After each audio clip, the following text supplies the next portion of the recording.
FEANOR, what the fuck did I just watch? Like, what the hell happened to entertainment? Like, what was that? It's dead. It's dead. It's what you watched was a pain. That's what you watched was just pain in agony. Pain. Dad, what's up, Davish? All right, well, what's up, guys? Welcome to another Chillporeal. This is part 2 with the High King himself, FEANOR. You should definitely check out our last stream that we did. When we do it, like last summer, we did like a 4.5 hour just talking lore and actually having a blast just talking Tolkien and all that and all the good stuff. Now tonight we're gonna be talking a lot of the bad stuff. So you ready? Yay. You ready? Alpha Chad. So where to begin with this stupid show? so Gandalf is the Grand Elf now. Where the fuck did they? I think I dozed off during that. I think I was looking at my phone or something. Where did that come from? It's something. It's completely conjured up by the showrunners. So the oh my goodness. So the way they have it written in the show is that Gandalf is when he runs into the stewards who are essentially your volume is varying. I don't know if you're moving away from your mic or something. It sounds like you're far away. No, it's my stupid mic. Hold on a minute. Let me. Okay, is that any better or no? No, you sound. Say the Gettysburg Address. Just kidding. Jeez. Me. Okay, all right. You sound better now. So, good. My mic's been giving me issues. So, all right. We also got Staplebo in the chat. Hail to you, sir. And Davish is playing Shadow of War. Have you ever played any of those games? The Shadow of War, Shadow of Mordor?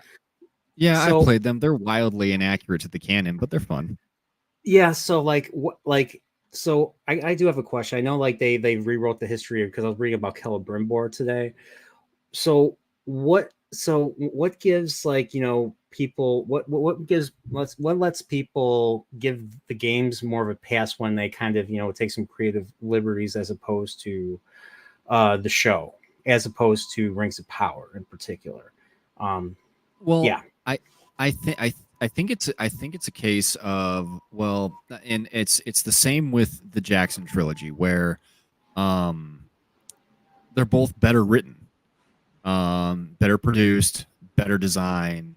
Like overall, it's just a better product, regardless of the fact of how many liberties they took with the canon, which the Shadow games took quite a few liberties with. Is my volume still fluctuating, by the way? I'm just checking. A little bit. Yeah, a little bit. Fudge. Hold on. Let me. Yeah, you sound fudge like that. Yeah. All right. Why is it doing that? Sorry, folks. We're having technical difficulties. Don't worry about it. So we got Vertigo in the chat. I love that movie. Love Vertigo. I don't know if you've ever seen it. Jimmy Stewart, all-time classic. And we got and so Staplebo says they made Helm a Nazgul in those games. No way, really? Helm. Okay, how's my voice coming through now? Let's try this now. You definitely sound like the Alpha Chad. So. Yeah. Okay, yeah. That's Alpha Chad. That's Alpha Chad. That's Alpha Chad volume right there. For whatever reason, on my audio, the bass boost keeps going, or the input gain keeps going lower and lower. All right, you were fluctuating again. Jeez Louise! How do I lock this in place so it stops? And then it looks like we got Alan in the chat, who is technically Mexican. What's up, buddy? How you doing? Vertigo says you sound like Sauron.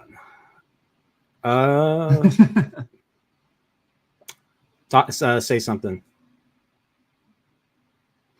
Rings Rings. Say Bilbo's line as what he's like. I don't like you half as well as you deserve, or something. I forget how it goes. Do you remember how that goes? I don't off the top of my head. What's going on is You're getting my input gain keeps fluctuating. Yeah, so you sound far away at points. It seems like you're in Middle Earth right now. You're walking Middle Earth, and like you're getting farther and farther away. Well, the sensitivity on my mic must be crazy because I think it's like auto adjusting for noise to make sure like it doesn't like the audio doesn't crack. Yeah. Well, so we're right at 67. I think we're okay.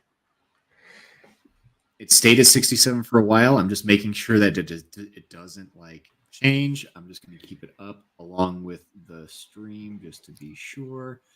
I hate technology. Send us back to the Middle Ages. You're like, send us back to the Middle Ages. There you go.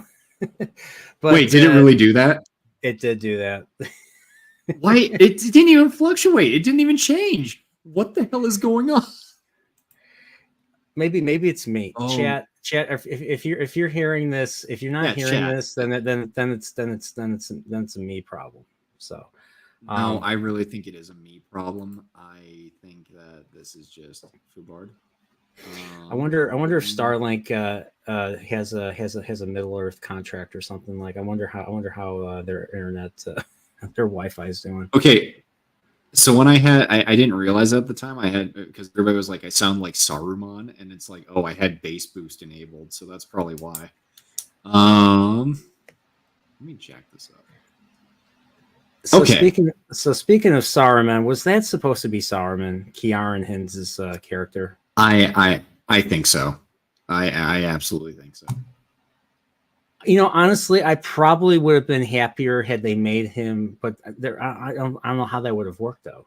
The blue wizards, because weren't the blue wizards the one that went all the way out to Run or however you pronounce it? Yeah, they were the ones who went out east. Yeah. So I don't understand. Like I thought Celebrimbor did not trust Sauron or Anatar or whatever his name is, and made the 3 rings after the fact, the 3 elven rings. So what the hell was this 3 rings? What the fuck was this 3 rings bullshit made early, and then he gets manipulated or under the influence of Anatar to make the rest of it? What was that? So what they did was they did the inverse because they thought they were clever, and they thought so. I'm sure you've seen the ring poem, where it's 3 rings for the Elven Kings under the sky, 7 for the Dwarf Lords in their halls of stone, 9 for mortal men doomed to die. They did it in that order because they wanted to be clever and do the poem. And I fucking instead of just doing it the way it was in the story. Yeah, because you know what? I'm going to turn back on bass boost real quick. Sorry, I didn't mean to interrupt you. I'm going to turn back on bass boost because I really like the idea of sounding like Saruman. So we're gonna do this. Well, Christopher Lee is a mad lad. As a certain YouTuber said, and I loved Christopher Lee. Like I love Chris. I cannot think of anyone else except for maybe.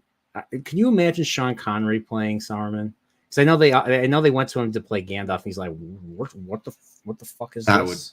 What the fuck is this Lord of the Rings? What the fuck is this?" Could you imagine him in Moria? You shall not pass.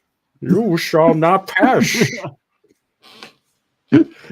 I am a servant. Go back to this.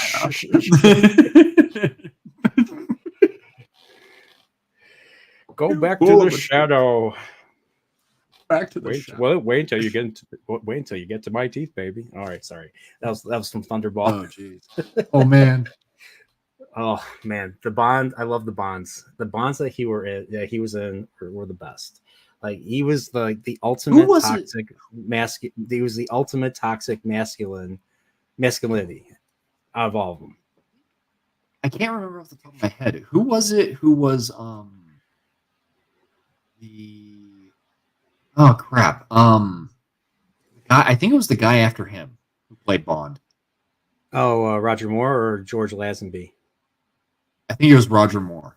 Those were the ones that I like because there was a Bond film with where Bond was in Afghanistan. John Rhys Davies is actually in In Afghanistan. Sounds more like Yeah. Timothy Dalton, I think. that. Yeah, I think Timothy Dalton was in it. I think that's The Living Daylights. I think. There was one where he was in India. That was Octopussy. There was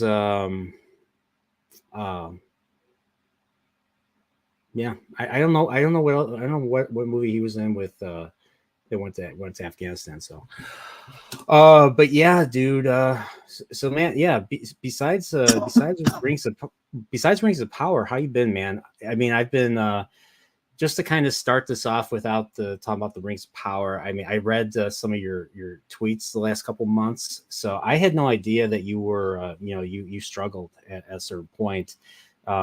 You were homeless. So Oh yeah. yeah, and then you kind of pulled yourself back. I was curious. You wanted to talk a little bit more about that. Oh, there's really not much to the story. So when I was 18, I dropped out of high school. Thought I knew everything about the world, and I didn't know a damn thing. Because when you're that young, you don't know your ass from your elbow. And what I was gonna say is, yeah, just struggled for a while. Just kind of try and figure things out, and it was around like, let's see here, 23. It was right around the time that I met my lady that I started to get my act together. So, kind of long and short of it, honestly. Got a job, started working, saved my money. The rest, as they say, is history. So.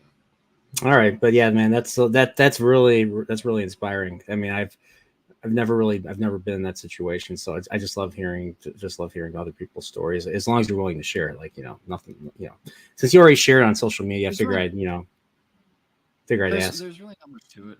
There's really not much to it, and it's just it's I was homeless for a while and trying to figure things out, and definitely my alcoholism didn't help. But I mean, yeah, I've been over that for 4 years. So yeah, no, it was a dark part of my life, and like I got involved with all kinds of sketchy people, politically sketchy people. Like I especially when right around like 2015, 2016, I was drinking heavily, man, brother. I was knocking them back. I was telling them on Wednesday After Dark, I don't think in that roughly, I was 20 when I really started drinking heavily, and I didn't stop until I was 20. So yeah, about 9 years of just getting blacked out, dude. I mean, blacked out. Wouldn't remember anything, covered in cuts and bruises and like all kinds of crazy shit. But like I was posting some edgy, like, because of the people that was around me that was like influencing me politically. I was posting some like really edgy 4chan-y shit all over my like Twitter and everything like that. It wasn't, or not Twitter, but Facebook and everything. And it's not stuff that I'm proud of. It's not something that I adhere to now that I'm sober and I have mental clarity. But it was a bad part of my life, but it is what it is. I don't hide from it, and I think that's part of being sober and having my life together is you don't hide from anything that you've done or that you've said or anything like that. You just got to learn to live with it and move on. No. So. Well, man, I mean, I really appreciate it. I mean, I came from a different background. So I did not really party. I was basically a nerd all my life. I spent a lot of my time by myself quite a bit. So I always had that longing for fellowship, for companionship and all that. I just didn't know how to reach out, and I was very, very socially awkward. So people did not like me enough to get me to get me to do start some bad habits. So I never really got into right. And plus I had family that was basically role models and what not to be, like family that smoked heavy, drank heavy, drugs. Like my folks kind of kept me away from that stuff, and the people I went to school with who were like that didn't like me anyway. So I didn't have that issue until I started drinking a couple years ago. But even then, it's just I'm grateful that I don't have that addictive thing going. Like I do everything recreationally. So, but it gives me, but hearing other people's stories, hearing your story gives me insight into the struggle, and a struggle that a lot of people have. And I think it's important, even if I haven't really gone through it myself, I still try to feel for other people, try to be understanding, and try to be somewhat, encouraging and helpful at the same time. So your story is really inspiring, sir. Thank you for sharing that. Now, let's talk about, sorry. Something that has totally uninspired and derivative and nonsensical.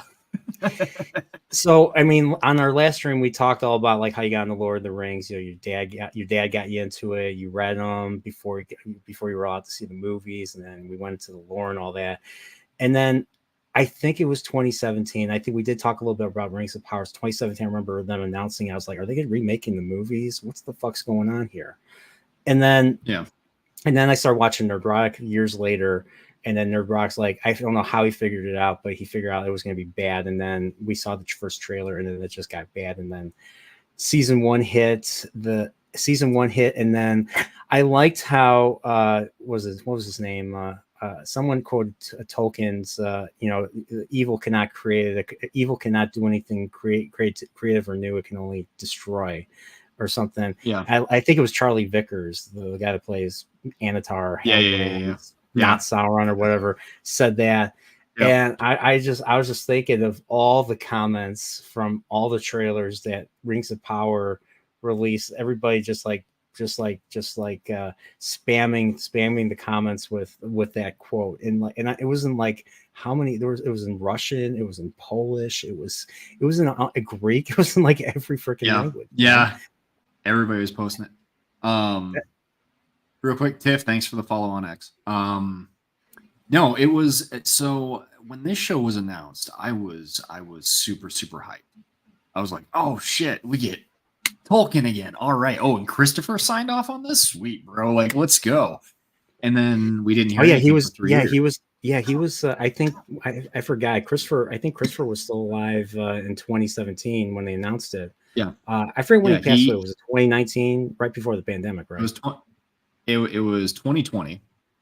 Okay. And they began production right after he died. Yeah. So and then his dipshit son Simon, whose lovely face is in the thumbnail, took over and just sold out. Why not? Your grandpa's work is worth billions, probably more, in my opinion. Right.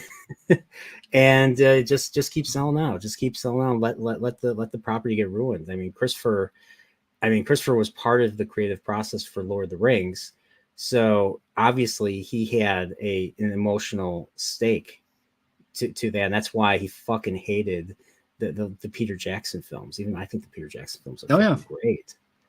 So, hey, Will, I believe how you doing, man? I believe his quote is exactly, they eviscerated the books. All they did was make action movies for 16-year-olds. That's the quote from Christopher about the movies. Yeah, I mean, he's not wrong, because there's a lot more to it. But like, I'm watching Rings of Power, and I'm seeing like the whole. Let's start with the obvious. Game of the game of Numenor, the game of Numenor Thrones, basically, because that's what the fuck that entire storyline was. They had the whole thing with Queen Muriel. I think is that her name, Muriel?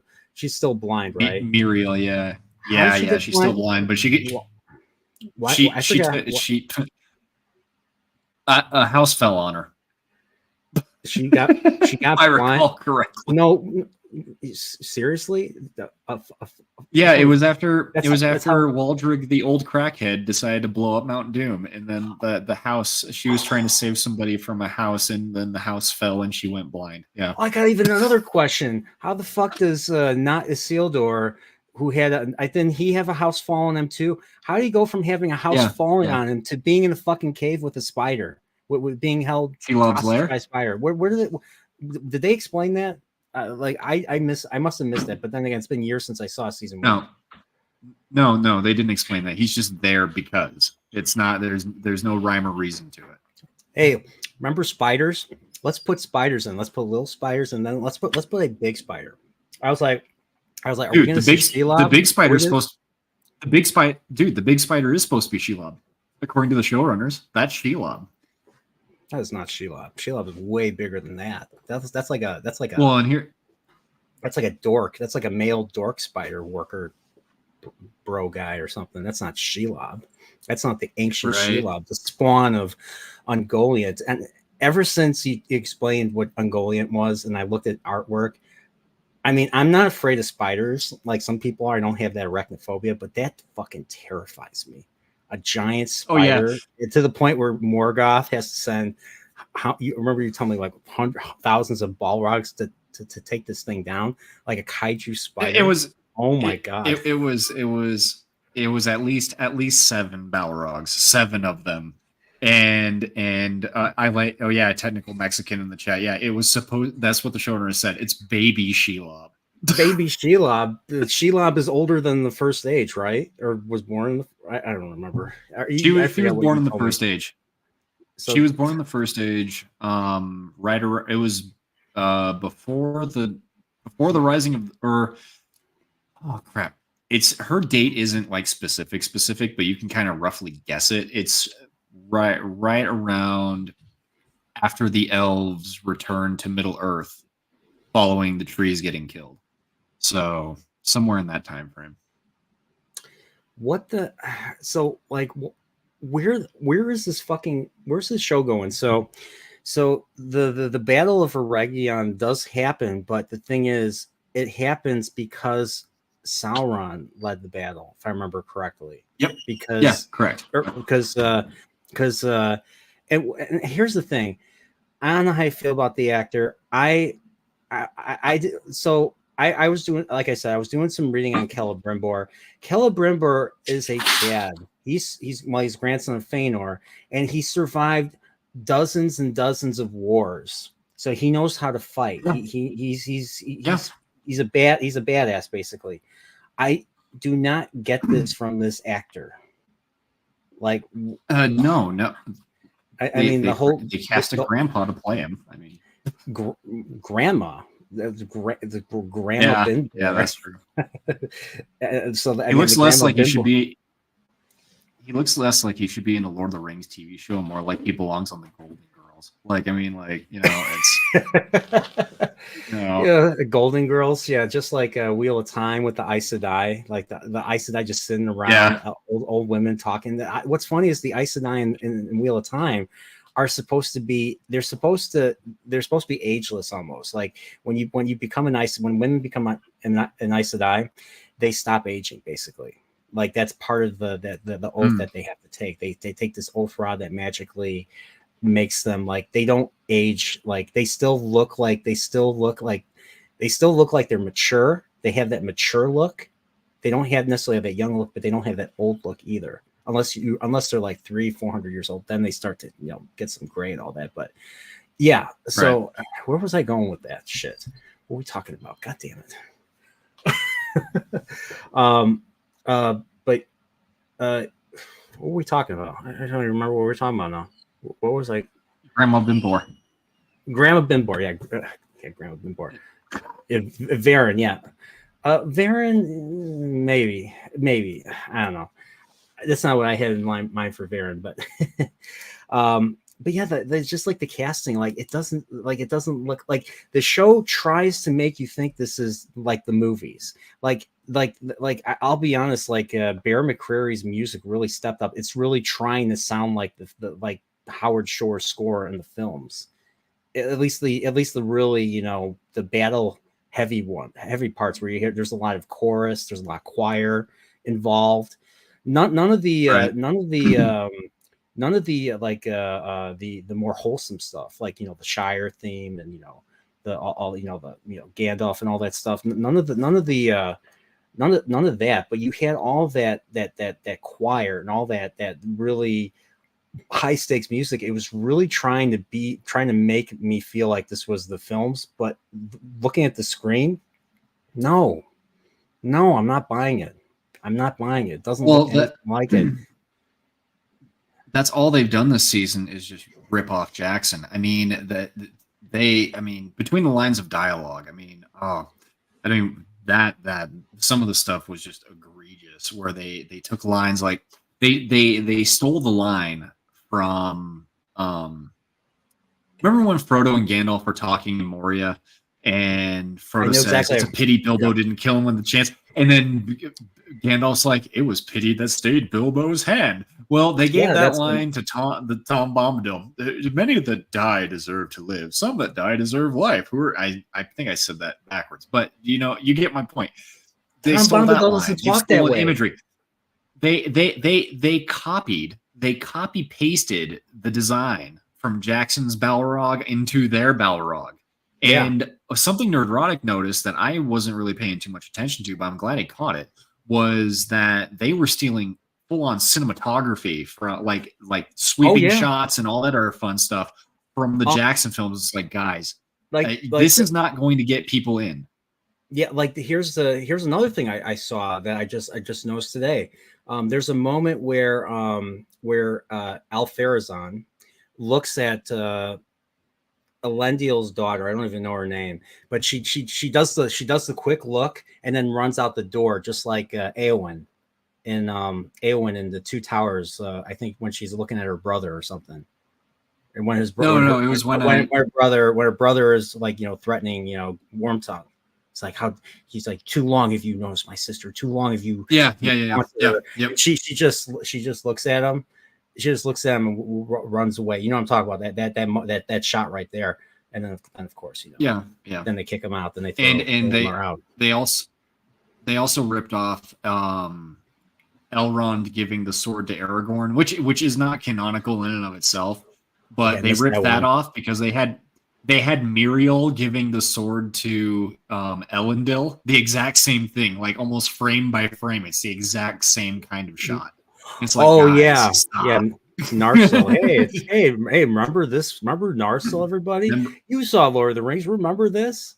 Jeez, man. The member, they have no shame with that stuff. I swear. No shame. It's so annoying now. Just stop. Your nostalgia doesn't sell anymore. You've overdone your hand, Hollywood. You've overdone your hand. Stop. Actually, no. People are just gonna stop watching your new shit, and people are gonna just keep watching the old stuff at this rate. Right. By the way, watch Deadwood. Deadwood's awesome. The one thing I think the show has been a positive. Oh, sorry. Go ahead, dude. Go ahead. Sorry, I'll stop interrupting. Finish your thought, and I'm going to say something. Okay, I was just going to say the one positive thing that's come out of all of this, sort of, is that it's gotten people back into reading Tolkien. Yes. That's the one positive.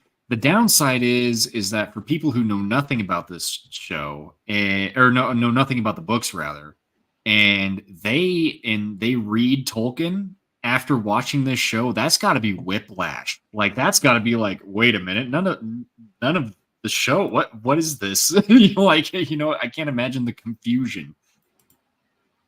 Yeah, what's up, Jason? What's up, man? How you doing? Dude, just going back to let's go back to Numenor, since we're talking about Narsil and all that. The what the hell was Mariel like? So they're really trying to do a whole Game of Thrones thing, like they're just like arresting people for treason now. So Al-Farazan and his son are bad guys, or the dork dude that was on the ship that they blew up because, hey, remember Game of Thrones? We blew up a ship. And they did something similar with this battle. Like they shot a fire arrow and then boom, boom, boom, and just like I'm just like an explosion was something unique in at least in the Peter Jackson films when Saruman made his bomb. I don't know where they got that idea from, but but like having a bomb or something was just like a unique thing in that world. All of a sudden, you have these explosions all over the place now because Game of Thrones did it with the wildfire. But yeah, the freaking the test or something, they throw Muriel. So they were going to throw Elendil in the ocean, and I don't buy that dude's Elendil. Elendil is supposed to be like a 7-foot Chad, right? He's supposed to have like armies. Where's his armies? Like, doesn't he have armies? He's nothing. He's nothing. Well, he is well technically okay. So Elendil's dad is actually supposed to be around. He's an integral part of all of this, but they wrote him out. Of course. Or they didn't even include him, I should say. So they botched this so much. The persecution of the faithful doesn't start until after Sauron is captured. All right, so what is the faithful? Is this? I thought there was really no religion, or like no religion as we know it in Middle Earth. At least that's what Tolkien says. There are those that are faithful to, and by faithful I mean just like loyal to the elves, loyal to the Valar, loyal to Eru Ilúvatar. Those are the faithful. Okay. And then you have the Kingsmen in Valinor who eventually end up sacrificing human beings to Morgoth. So they're like the polar opposite. I see.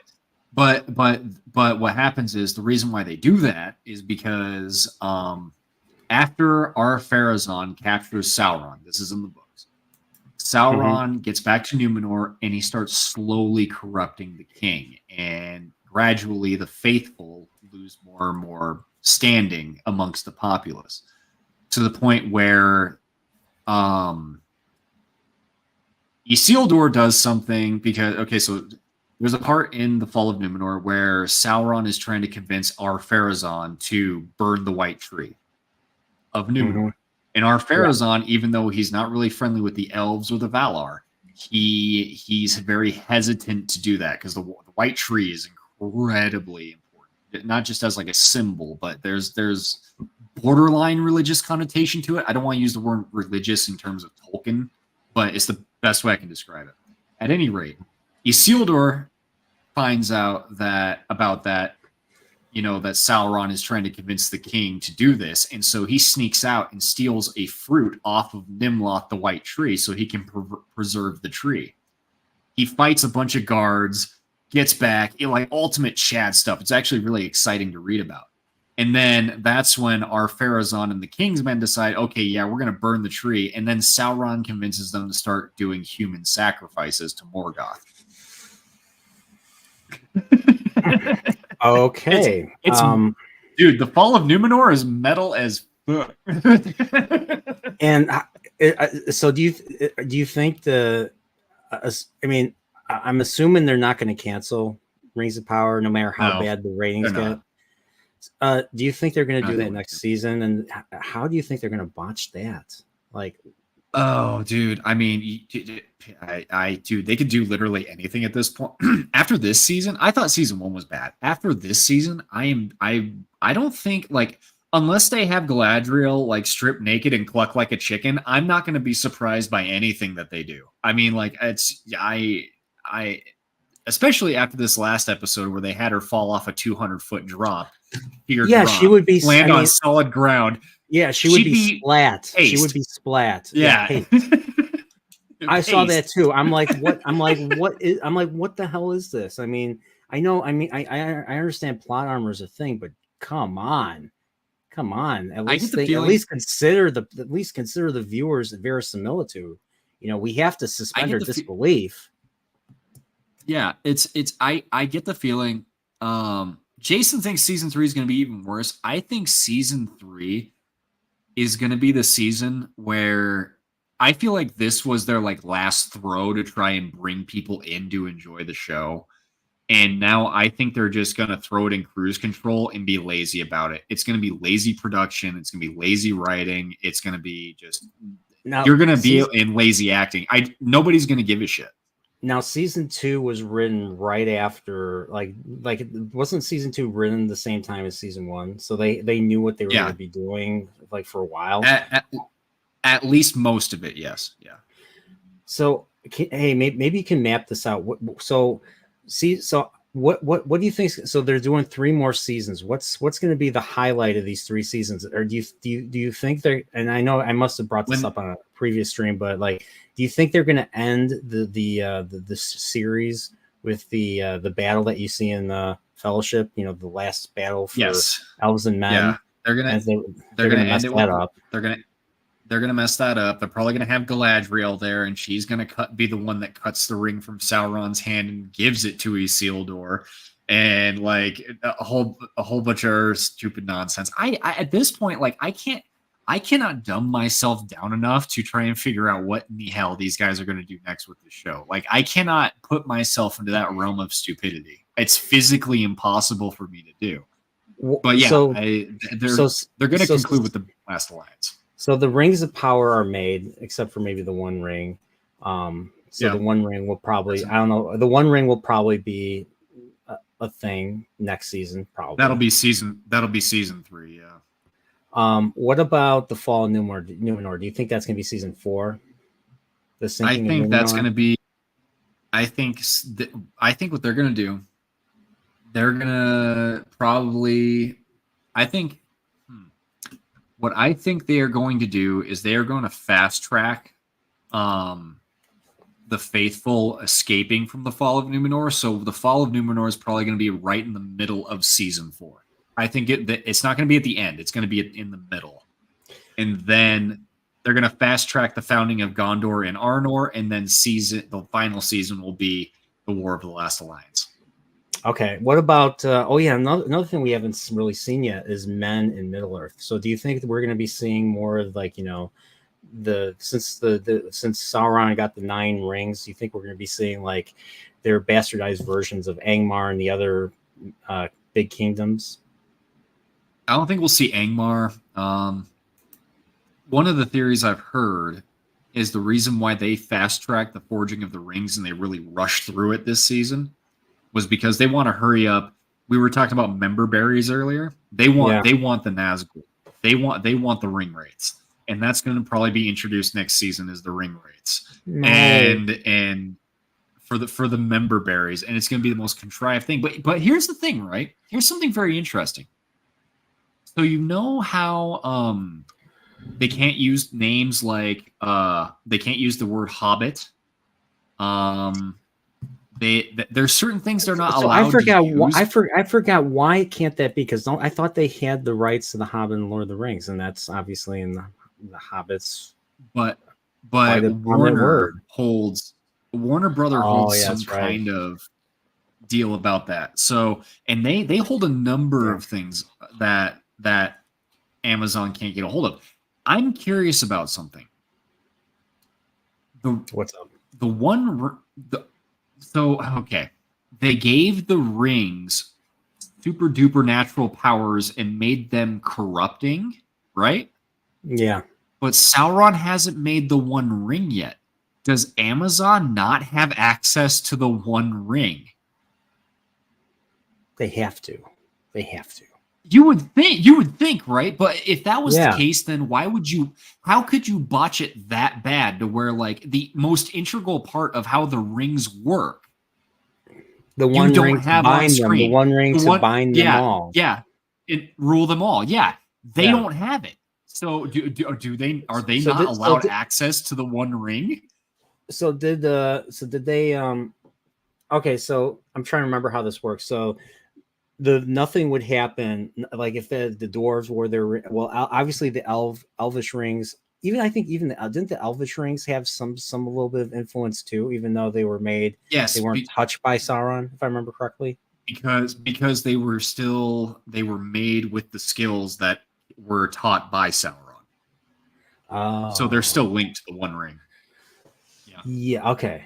So I thought so the stuff that they showed in this show, like I don't remember the names of the rings. I know you probably have them all memorized and all that.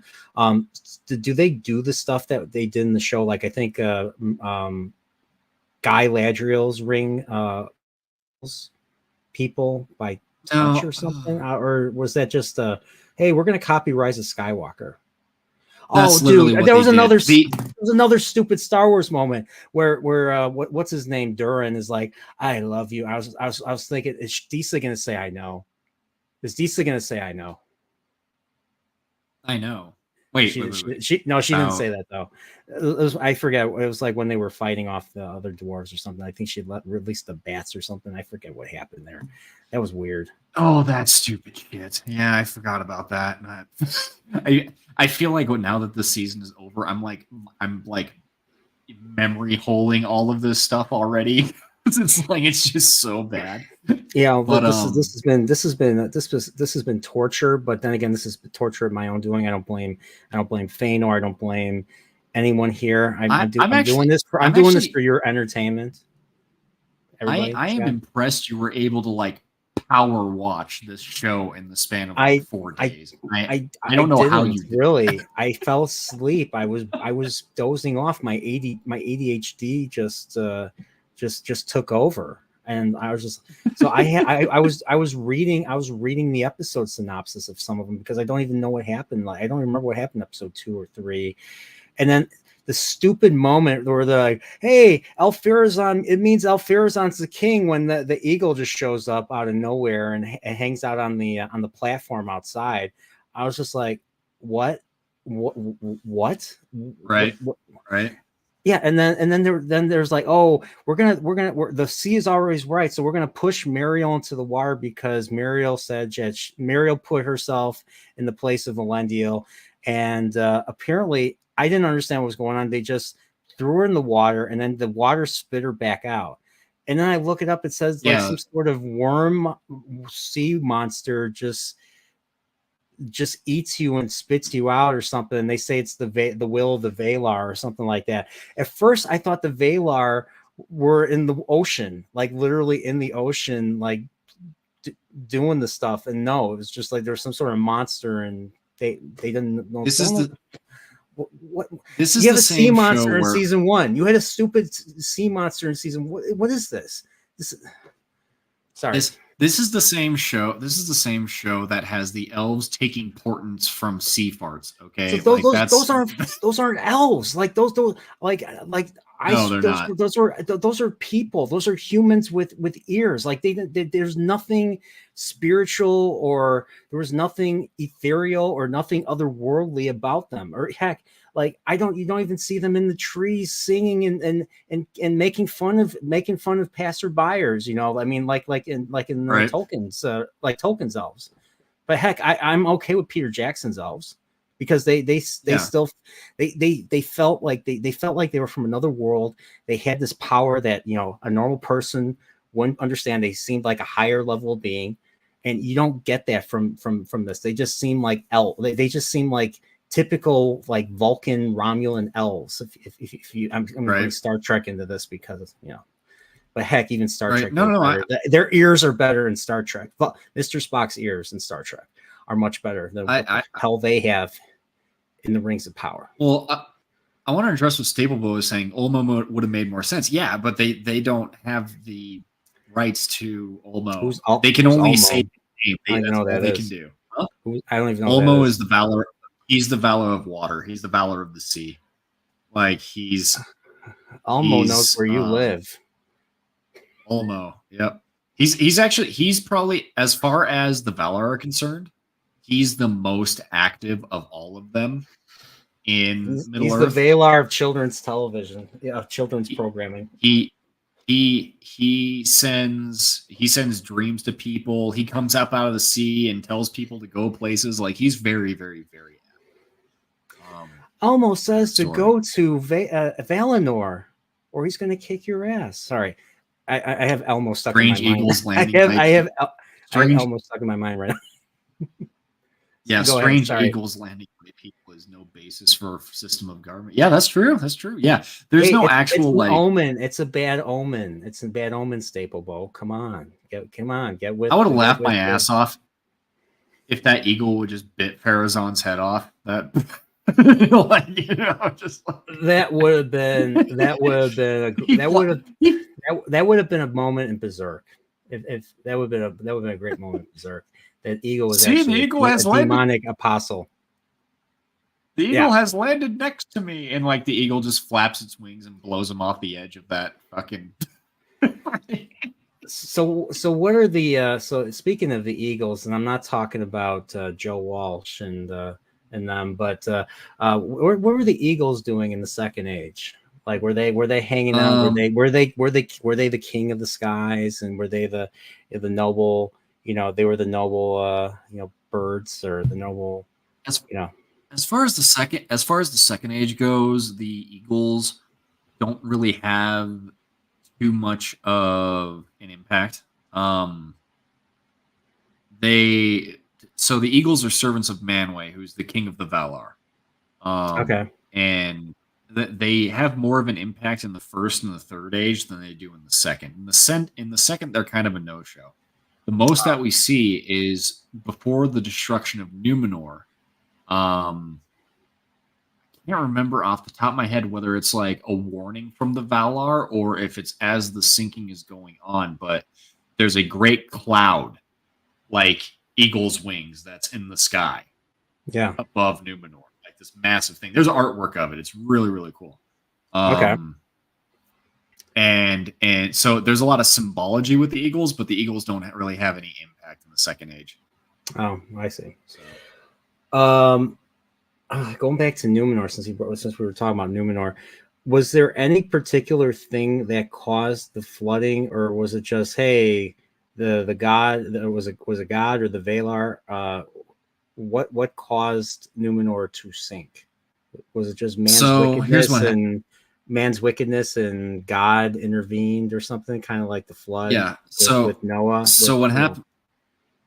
I'll tell you. So, Sauron convinces Ar-Pharazôn to invade Valinor. He causes to be built this great armament, this massive fleet of ships, and they all sail west and land on the shores of Valinor. So, because what the Valar do is they suspend their governance over the world and put the decision making in the hands of Eru Ilúvatar in terms of how to handle this particular situation.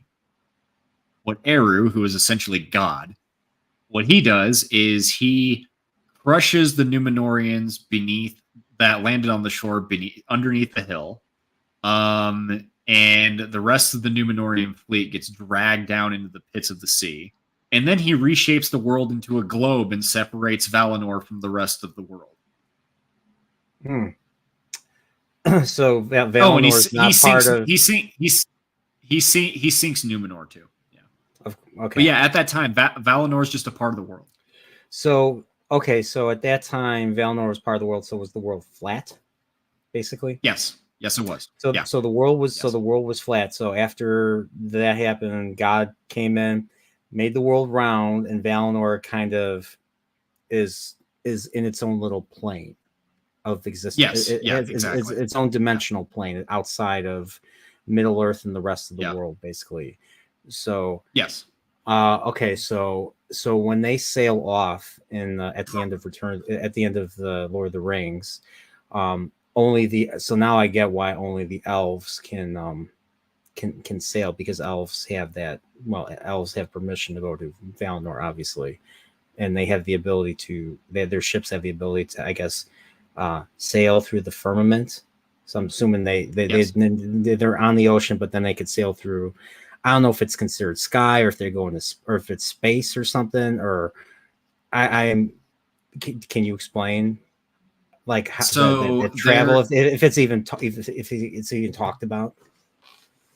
Okay, so men were always banned from sailing west to Valinor. So the elves, on the other hand, as the firstborn, have the ability to sail west, even though it's a globe now. Because of I guess you can call it the blessing, or not forgiveness, but like they are essentially allowed by the Valar to come back, whereas men are not. Same with dwarves. Dwarves can sail back. Obviously, Frodo leaves with Gandalf and Galadriel and all of them to Valinor.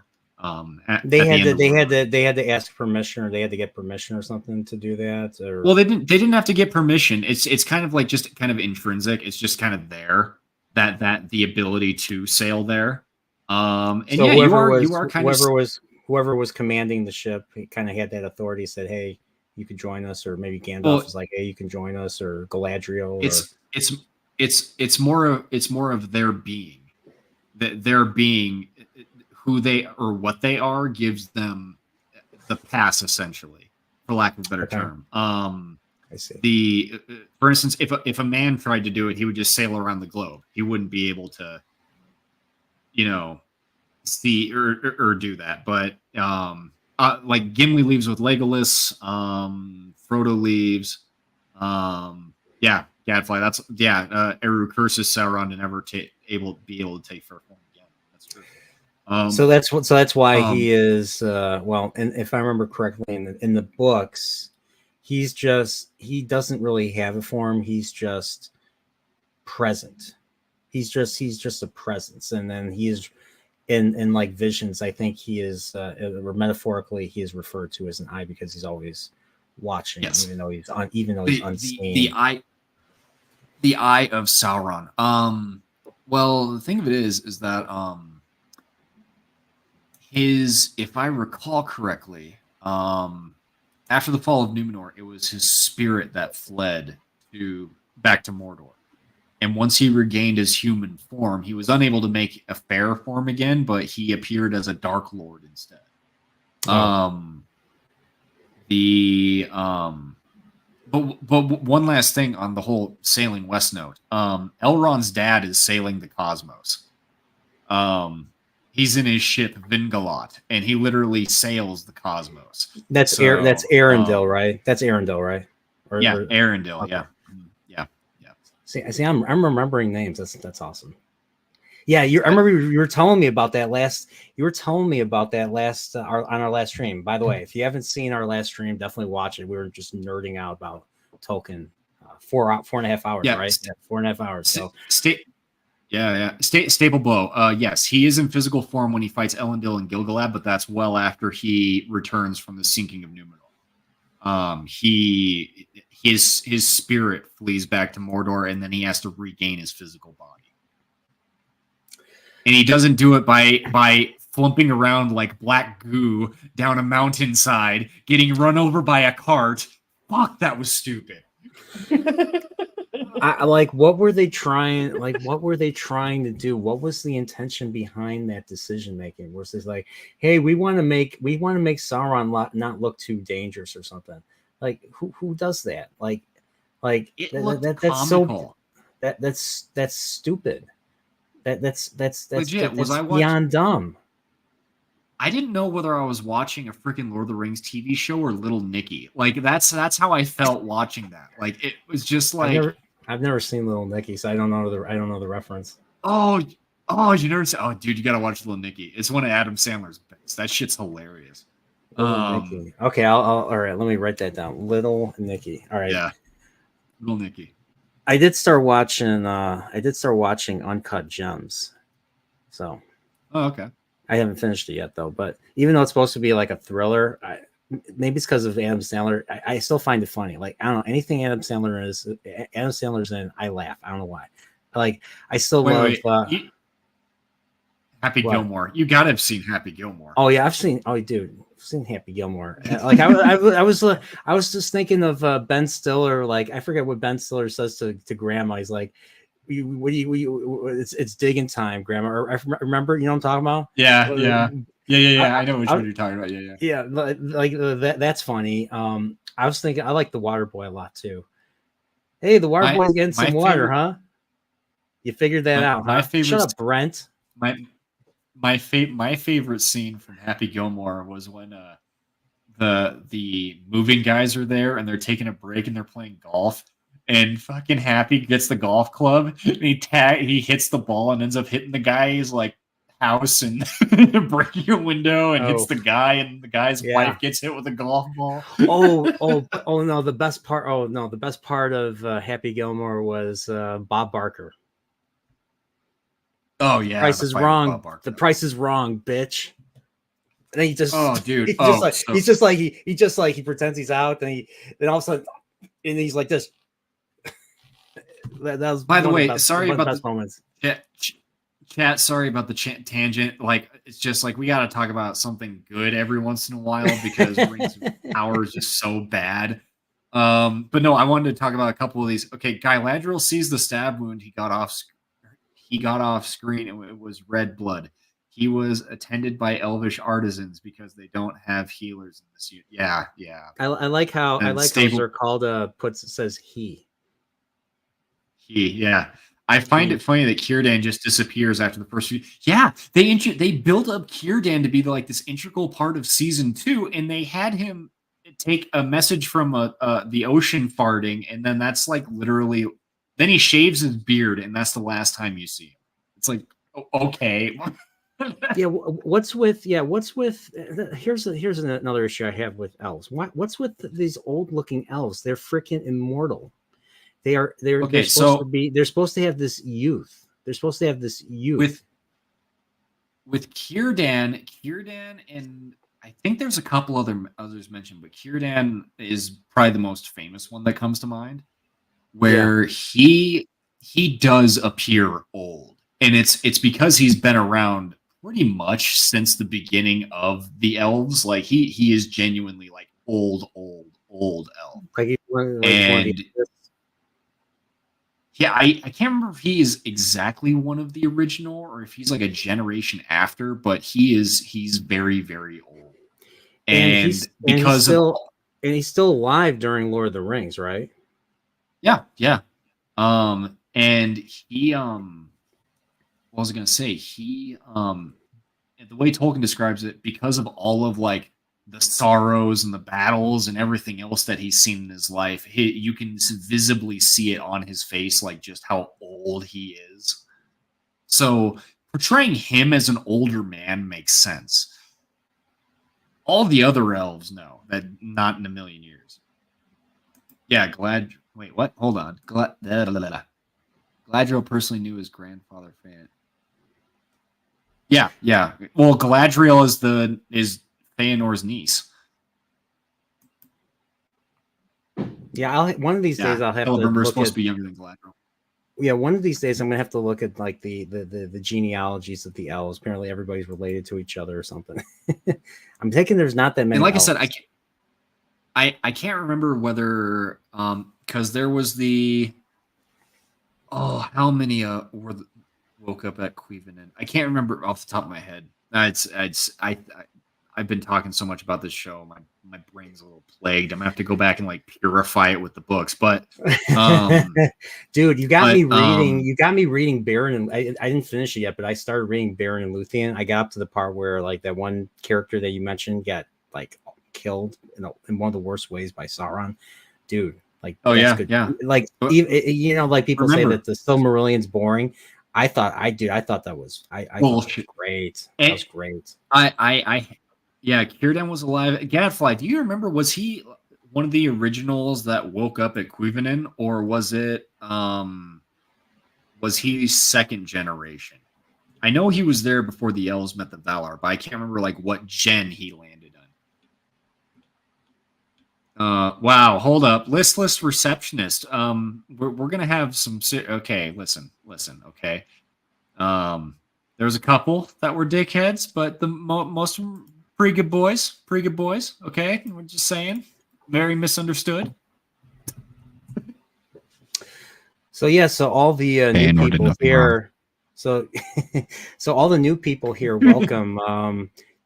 Welcome, and consider. I'm on X with FEANOR, so consider following me on X, and consider subbing if you're new here. Follow him. I am not a Lord of the Rings channel. I do cover stuff. Generally do cover stuff that I like. I love Lord of the Rings, and I like talking with FEANOR, obviously, and a whole bunch of other people about fantasy. So definitely consider, definitely consider the content. So, but yeah. Thanks for everybody. Thanks for being here. So, dude, what the hell, dude? Where did this Tolkien professor guy come from? So I'm going through your I'm going through your X, and you're reading your X stuff is just like makes my day. Like it's funny and just and it keeps me informed. But this fucking Tolkien professor who like, so his name is Corey Olson, and he's the president of Signum University. It's a university that predominantly revolves around Tolkien. It's apparently highly recognized for their intellectual acuity and blah, blah, blah. No way. Everybody who goes there is an insufferable prick. Okay, I'm just gonna say that right now. Every person that I have encountered who's college, is this like a Washington, Oregon, California? I don't know where Signum originates, like as far as like location. I've never dug that deep into it, but the man I can't say anything. It's in New Hampshire. It's in New Hampshire. So I can't say anything for certain, but that interview really looked to me, because I'm sure you saw what I was quoting, where he said that there's no canon in Tolkien. Yep. And it, honest to God, looked like the dude got paid. I can't, obviously nobody really knows whether money exchanged hands, but he had to have taken a fat paycheck to say something so stupid, because here's the thing, Corey Olson knows better. He knows better than that and chose to say that. And I think it's because Amazon has been under major pressure from the Tolkien fan base, because they released a show that was completely against Tolkien's canon. Yeah. It went against everything Tolkien ever wrote.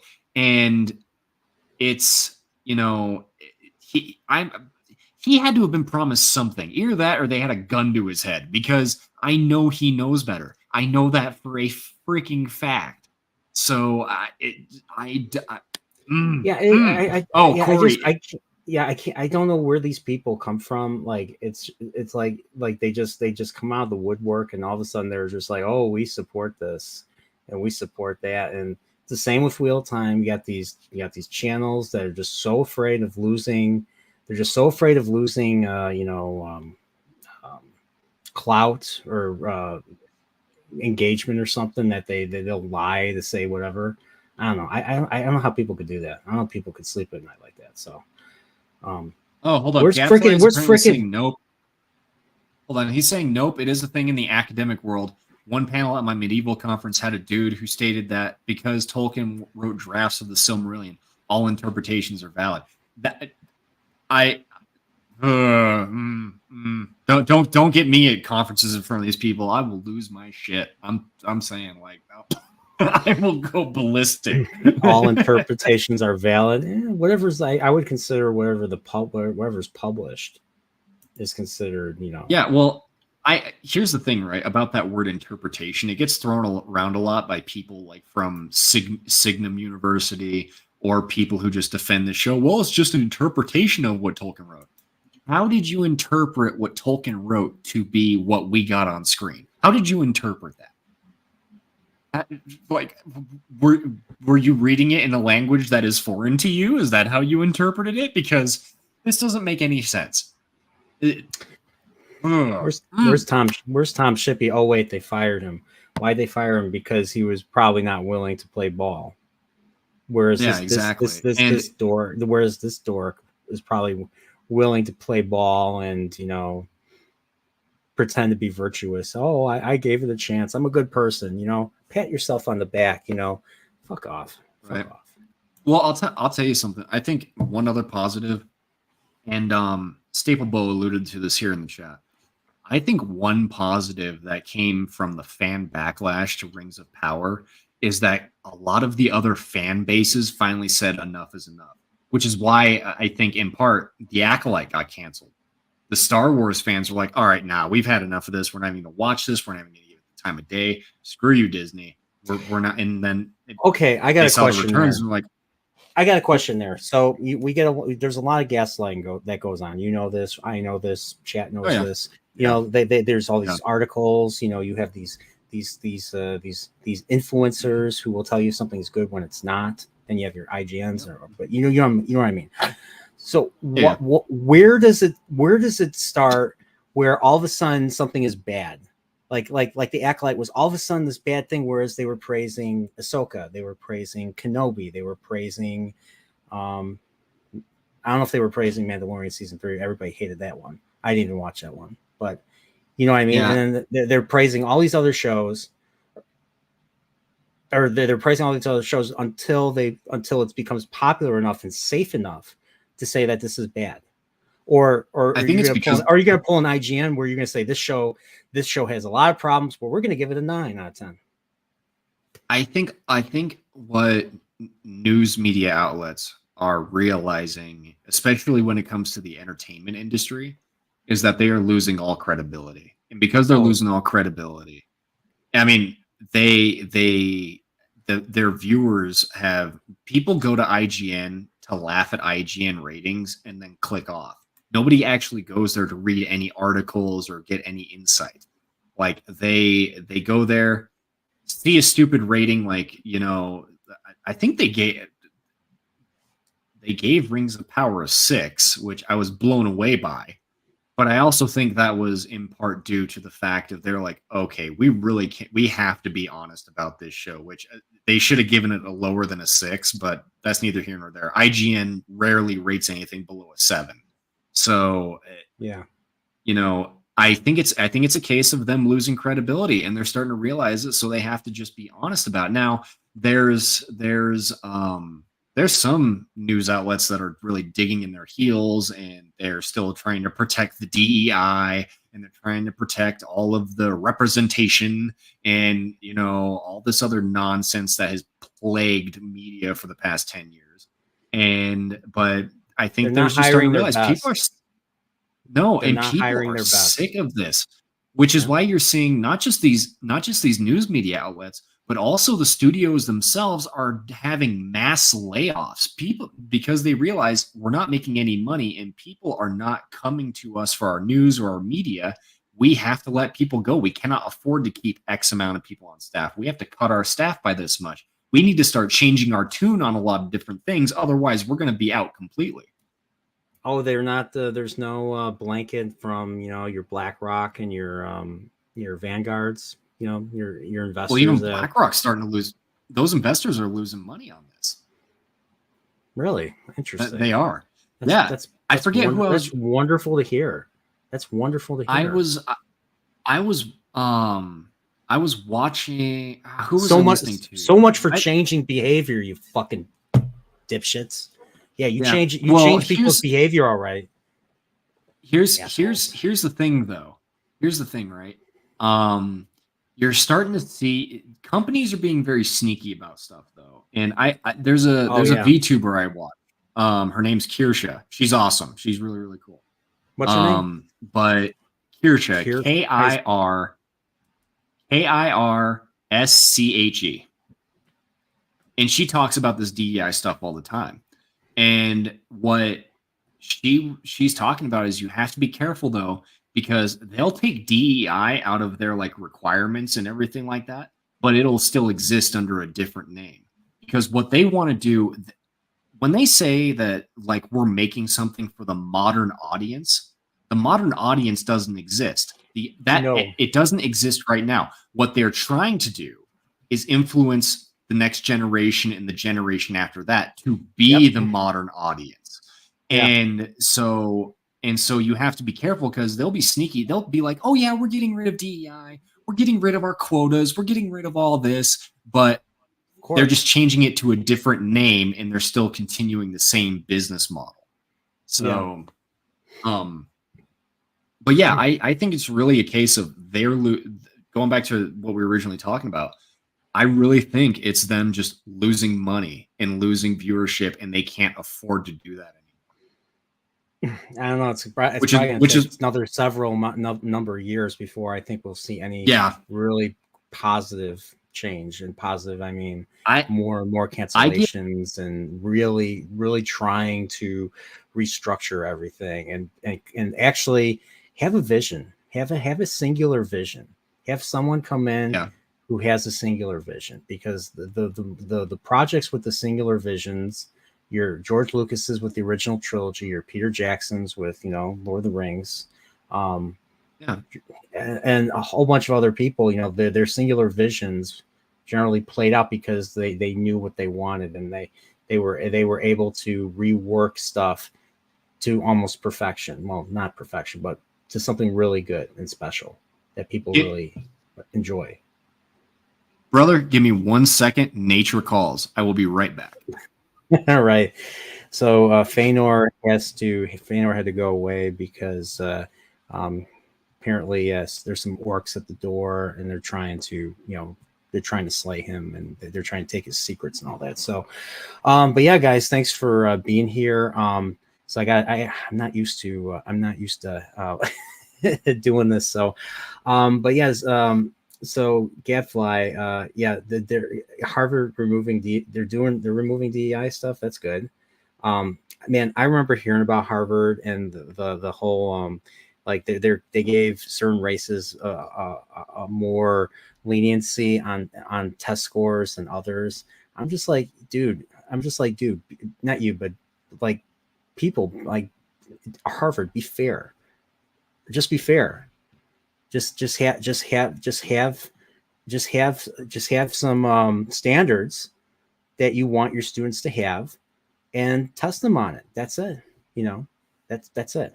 And get rid of this, you know, holier than thou attitude. Harvard, you're not that great. Well, everybody wants to get into Harvard. What can I say? They're Ivy League, but you know what I mean. I haven't. I'll have to check out Kirsch or whatever, however you pronounce it. I'll have to check her out. I'm assuming, or her or him. Sorry, I don't mean to assume genders and all that. I did play Space Marine 2, as they're called. I did play that because of Dread Roberts. I don't know if you guys, everybody subscribe to Dread Roberts. I don't know if he's listening right now, but good guy. He's been covering the Sweet Baby stuff. He's been covering gaming news. He's really covered the whole Ubisoft fiasco, especially them losing money because of I don't know if it's because of Assassin's Creed or because of Star Wars was Outcast or something. Don't know what it is, but Ubisoft's been going down for a while. He's been covering it. Just everybody's really like there's so much stuff out there right now that I haven't had time to even pay full attention. I've been actually listening to some bigger podcasters, and I've been more interested in learning about, you know, ideas and history and philosophy and all that stuff. All the stuff that really has inspired works like Lord of the Rings, works like, you know, Star Trek and all the classics that you know, all the classics that you were forced to read in school. So, all right, I am back. Okay, we are relieved. We are good. Yeah, I had to. Yeah, I had to. Fine. Yeah, it was. Yeah, you had to. I was forced to. I forget what you call it, where you have to hold a conversation on stream by yourself. I forget what they call it.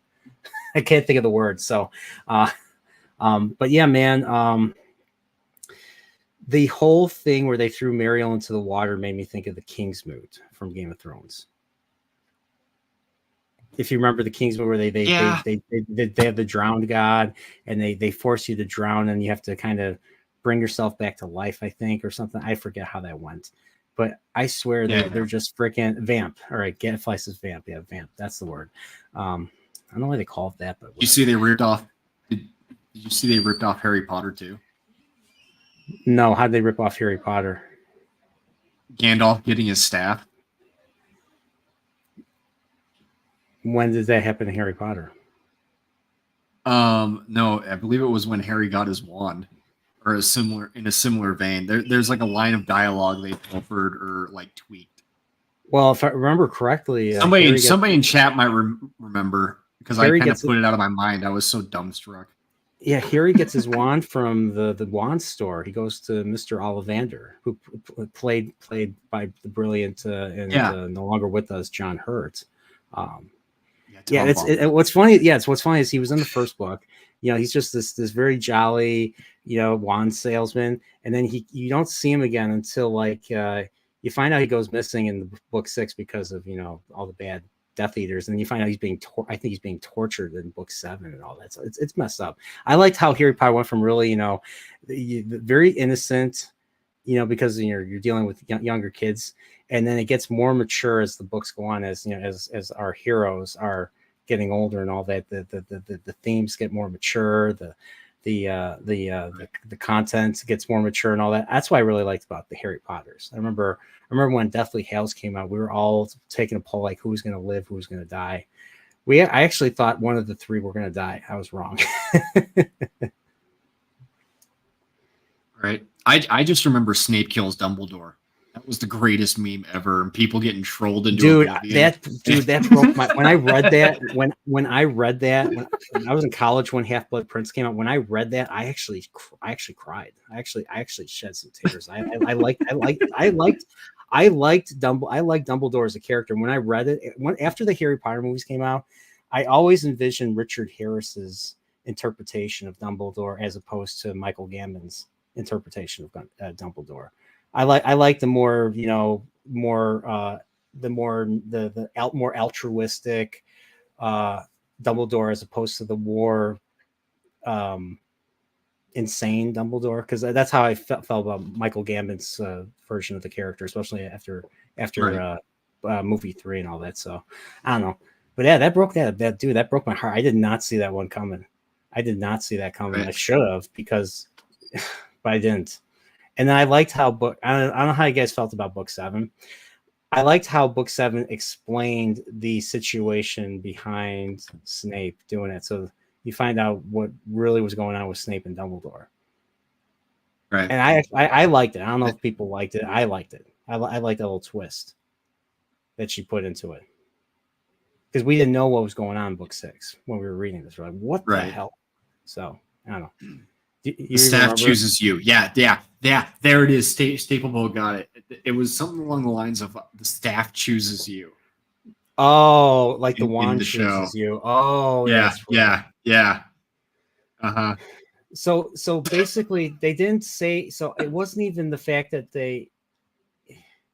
So that's why did they do that? Why did they bring Gandalf into the second? Because they're unoriginal hacks. Dude, they ripped off The Last Jedi. When? At the very end of this last episode, right? You have 12 elves that are chilling in this area that is more than likely going to become Rivendell, right? Do you remember the end of The Last Jedi where they have the 12 survivors of the rebellion that are on the Millennium Falcon? It's like, It's the exact same thing. It's the exact. They ripped off TLJ, for God's sakes. No way. I'm watching. Yeah, I'm watching. I'm like, why is this? Like, they're playing this really epic music at the end, and you have Gil-galad or Gil-galad, however you pronounce his name, holding the sword up. There's 12 people. I'm like, am I supposed to be impressed here? There's 12 freaking people. By the way, I have another question. Adar. Yeah. Now, Adar's an original character in Rings of Power, right? Yeah, he's there. He doesn't exist in Tolkien's books. So I heard a rumor. I don't know who. I don't know. I'm assuming that did not come from you, but if I because I don't want to, But I was expecting Adar to say, Galadriel, I'm Celeborn, or something. I was expecting something like that to happen. That didn't happen. Yeah, a lot of people were. A lot of people were saying Glug the Orc was actually Celeborn. I could probably, with the way this show is ran, I wouldn't be surprised. But dude, fucking Glug, where is Celeborn? Where is Celeborn? Like, isn't she supposed to be married? Include him. Yeah, well, I can't imagine any normal person being married to Galadriel. Sorry. I mean, it was dumb. They were supposed to be the sword and shield with 12 guys, so they raised the sword and up. Yeah. Staple bow. Somebody shared something, and I'm so glad they didn't do it. Somebody shared a still of Adar, and then they showed the statue of Feanor, and I was like, no. So speaking of Adar, so what the hell happened? So in season 1, he has this army. He has this orc army. So they all call the orcs are his children or something. I'm trying to understand. Yeah. His relationship with they're his children. How are they his children? He created them or something. What's going on? He was the first orc, quote unquote, and then from him came all the other orcs, and then he looked after them as a father. And it's really dumb. Was there another orc that he had sex with that sprang out these other orcs? Like, or did he lay eggs? Did he fuck himself and lay eggs or something? The second season gives a bit more context to it. It's still really stupid, but apparently he and like a handful of other elves were chosen by Morgoth to be the progenitors of the orc race, and yeah, so he probably just banged another elf, and then from their consummation came the orc. That is the stupidest thing ever. Oh my god. Yeah, Adar literally translates to father. I think it's not in Quenya, I don't think, Gadfly. I think it's Sindarin, which doesn't even make any sense at all. But so I remember he was in season 1 played by Benjen Stark. So he was played by Benjen Stark in season 1. And they had him on his knees. They defeated his army and they had him on his knees. What the hell happened? Like, what happened? Like, how is he back with another army and this time a legion? What the hell happened there? Well, don't ask questions, just consume product and be excited for next product. Is that? I guess Galadriel isn't the only one that's immune to pyroclastic lava flows. Because all the orcs are just there. Yeah, like it's so dumb. And okay, and here's another thing. All right. Gadfly brings up Morgoth right here. So what the hell was up with Anatar, not Sauron? By the way, I think Charlie Vickers could play a good elf. Honestly, I think he could have played a good elf. There's my positive, but. What the hell was up? Their sword fight, and he was using the crown of Morgoth as a weapon. Like, so whose stupid. idea? Whose idea was that? Whose idea was that? They just it's another one of those memberberry things, but all it did was piss off Tolkien fans because the crown of Morgoth was turned into a collar for Morgoth's neck before he was thrown into the void. Sauron wouldn't have that collar. Secondly. So kind of address something you touched on just a second ago. There's a few actors in here who I think if you casted them right and you wrote a good Tolkien story would be perfectly fine. Even though he's not 7 foot tall, the guy who plays Elendil is a good actor. Yeah. And he's being incredibly underutilized. He's just misused, underutilized, and misused. If they had him play canonical Elendil, who's like a badass, that would work. I'd be cool with that. All right, cool. Let's do it. Charlie Vickers is a fine actor too, but I mean, they give him the stupidest lines of dialogue and make the whole plot nonsensical. And it's just Morfydd Clark, God bless you. You ain't no Galadriel, sweetheart. I'm sorry. Not to say you're not pretty, but you're all of 5'3", and that's with heels on. So that was a miscast. I don't see any resemblance to Galadriel in the books. The fairest one, the one that Gimli simps for in the books, of course you have Cate Blanchett's beautifully performed version of the Peter Jackson films. Oh, I don't believe that. I do not believe that this is Galadriel. This is another character. That's why we call her Galadriel, because she's not Galadriel. That reminded me. One of my followers sent me something before our stream. They wanted me and you to talk about it a bit. Let me pull it up here. It is an article that is titled, and this is, and I apologize if I butcher your name. This is from a person by the name of Aparicio. Hopefully I got that right. If I didn't, I apologize. Here is the title of the article. Are you ready for this? I don't think you guys are ready for this. The Rings of Power, ready. Charlotte Brandstrom. The Rings of Power, Charlotte Brandstrom talks Galadriel being in love with Halbrand in the final episode. In celebration of the final episode of Rings of Power Season 2, Nerdist sat down with director of Season 1 of the season's final episode, Charlotte Brandstrom. Brandstrom spoke to us about what it's like to direct epic battles, how to inject character. First of all, your battle wasn't epic. Your battle was stupid. How to inject character into long fight sequences, and the motivations and fates of some of our favorite Middle-earth figures. None of these characters, as you guys have them in the show, appeared in Middle-earth. Let me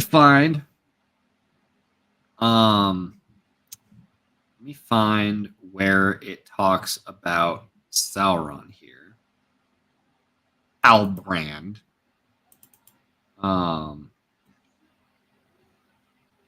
Okay, here it is. The question asked was, when bonded characters reunite after separation, it's always intense. Doubly so if it's Galadriel and Sauron. Can you talk a bit about crafting their sword fight reunion and what you wanted them each to bring to that moment? Yeah, these are two very magnificent actors and also two extremely strong and magical characters in Middle-earth. She misspelled Middle-earth, by the way. I fucking love that image so much. Yeah, Nathan, a man of Manethrin made this. So we were reacting to season 1. I think this was episode 3, where she's riding that terrible shot where she's just like, she's actually smiling and not doing it. And I made that same face, and then he put my head on this. And you know what? You know, it's been my I wear this with a badge of shame and honor at the same time. Right. It's a little bit of both. So check this out. I wanted it to be very epic. And when Sauron realizes that he's not going to win, that's when he starts to change shape to distract her. So he tricks her, really. And he becomes Halbrand for a while because he knew the feelings Galadriel had for him. So can we take all the Can we take all the shippers and, like, you know, can we send them off to an island somewhere so they're never seen again, please? Put them I'm so sick of these people influencing media. Pull a Looney Tunes and throw them in a crate and forget to put holes for air and all that, and then have them shipped to like Australia or something. You know, that was, you know, something like that. Because stop, just get help, as Michael Jordan always says, get some help. Yeah, you know, yeah, the meme. Get some help. Not every character has to be in love with every character. I am so sick of shipping. It is ridiculous. Yeah. Just enjoy the stories for what they are. You don't have to have these magical, theoretical fucking relationships. Stupid. That usually comes from people who are dissatisfied or something, or just have nothing better to do. So, and it's reality, unfortunately. So. Oh yeah, they also had Sauron crying when he killed Celebrimbor. Yeah, I included that. I included a brief shot of that in my intro. What is up with that? Why are they trying to make the bad guy relatable and not what do you call it? What do you call where they're not the relatable and I can't think. Sympathetic. Morally gray, fallible or something. I don't know. I'm so used to villains. Yeah. I'm so used to villains being way ahead of the game, ruthless, and when they're on screen, you are like, oh shit, what's gonna happen? Like I miss those days when villains had that type of effect on the viewer or on the reader or whatever. Like you see when they enter a scene, you're like, oh shit, is somebody gonna die? What's gonna happen? Is somebody gonna get hurt? What's gonna happen? You don't have that anymore, and they don't know how to build their characters. Like I like every time Ramsay Bolton in Game of Thrones showed up, you're like, oh shit, what's gonna happen? Is somebody gonna lose some skin, or someone gonna die or something? Or is Theon gonna get tortured again? Right. I miss those days. I miss those days of being afraid, being terrified of the villain. You have Sauron. Sauron in the Peter Jackson films was terrifying. Even though he was, even though they made up the whole flame eye on top of the Barad-dûr and all that, but that was still, I thought that was, I honestly, I didn't have a problem with that because they had to show and the something. thing is, so when the Forging of the Rings occurs, he is a very like he's manipulative, but he's also he puts on the charm, so to speak. He puts on a fair guise. He puts on a fair form, and literally all he does in the canon. He rolls up on Eregion because he heard that the elves were like hungry for knowledge. And he's like, yeah, I can teach you guys some stuff. And he starts teaching them some stuff. In like 400 years or so, they end up creating the rings. And like they had a lot of profit from their friendship with Satan. But I mean, like they, you know, they didn't realize who it was at the time. You know, but he in this show, there's no deception. There's no, and here's the thing, right? I think the showrunners just flat out got lazy with him because they turned deception into mind control. Yeah. And they're just like, he has mind control powers now. It's like, no, you guys. So like he was manipulate, or he was messing with Celebrimbor's mind. Like he was starting to see things. He thought they did the whole I'm going crazy thing. Okay, here's another stupid moment I fucking hated. So during the whole battle, so he doesn't hear the battle at all. So I'm assuming Anatar, not Anatar, had something to do with messing with his head or something. He couldn't hear it or something. He opens the door, and all of a sudden he sees the battle. He's like, what, you know? And then he's just like, he's just like, you're Sauron, blah, blah, blah. And then he goes to the woman. He's like, woman, that's Sauron. You know, he's got the black blood and all that. And she's like, you're crazy, dude. And then he shoves her off the wall, and she dies. He knocks her off the wall, and she lands on the ground intact. And then the orcs just kill her. I was like, whoa, dude, what the fuck is this? Yeah, he's Darth Sauron. Did you notice that he used force powers to make Celebrimbor push her off the fucking thing? No way. He flicks his hand, and then suddenly, very awkwardly, Celebrimbor just shoves her off the wall. I legit cackled, man. I laughed so hard. Who thought that was a good idea? Who let that be in the entire episode? Charlotte Branstrom. I'm honestly thinking like they had a whole bunch of people like, listen, we just need to get all, because we don't know anything about Tolkien and our show is already off the rails anyway. We just need to throw in as much recognizable stuff or things that people like from any and all IPs. Like, let's take this from Star Wars. Let's take this from Harry Potter. We got to figure out something, anything to draw people in.